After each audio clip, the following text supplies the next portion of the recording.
বহু চাচিরা তাহাজ্জুদ পড়তে পড়তে কপালে দাগ ফেলে দেওয়ার পর শুধু জাহান্নামে যাবে ছেলেকে সময় মতো বিয়ে না করার কারণে। আল্লাহ তাআলা কোরআনে কারিমে বলেছেন, ওয়ানকিহুল আয়ামা মিনকুম ওয়াস-সালিহিনা মিন ইবাদিকুম ওয়া ইমামিকুম ইয়াকুম ফুকারা ইউগনিহিমুল্লাহু মিন ফাদলিহি। ভালো করে শুনে রাখেন আয়াতটা। আল্লাহ বলেছেন, তোমরা তোমাদের অধীনস্থদেরকে বিবাহ শাদী দাও, উপযুক্ত হওয়ার পর তাদেরকে বিবাহ শাদী করাও। এই আয়াতের শেষাংশটা দেখেন কত ইন্টারেস্টিং। আল্লাহ বলেছেন, ইয়াকুনু ফুকারা, তারা যদি গরীব হয়, অভাবী হয়, ইউগনিহিমুল্লাহু মিন ফাদলিহি, তুমি বিয়ে করাও, আল্লাহ তাআলা তাদের অভাব দূর করে দিবেন। এরপরও যদি বাপ মারা, চাচা চাচিরা, আপনারা যদি ছেলে মেয়েদেরকে হাইকোর্ট দেখান সকাল বিকাল, যদি বলেন যে পায়ের উপরে দাঁড়াও, নিজের পায়ের উপরে দাঁড়াও, ছেলেকে আরেকজনের পায়ে দাঁড়াচ্ছে নাকি? তার নিজের পায়ে দাঁড়ায় আছে।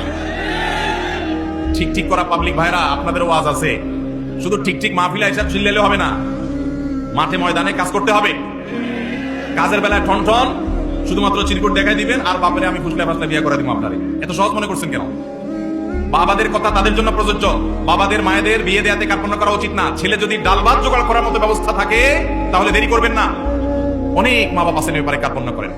কত জেনা ব্যভিচার হচ্ছে। এই যুবক যে প্রশ্ন করেছেন খুবই প্রাসঙ্গিক। তিনি যেটা জানতে চেয়েছেন, হ্যাঁ, তিনি তো জব করে ফ্যামিলি চালাতে পারেন। এই দেখেন, চালাতে পারার পরও বাপ মা বিয়ে দেন না। এই যুবক প্রশ্ন করেছেন, সেই যুবককে বিয়ে করানো তার বাপ মার উপরে ফরজ।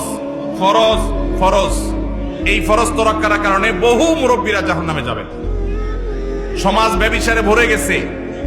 শয়তান যুবকদের বিভ্রান্ত করছে। তাদের চরিত্রকে হেফাজত করবার জন্য বিয়ে করেন। আল্লাহকে ভয় করেন, তাদেরকে বিয়ে করার ব্যবস্থা করেন।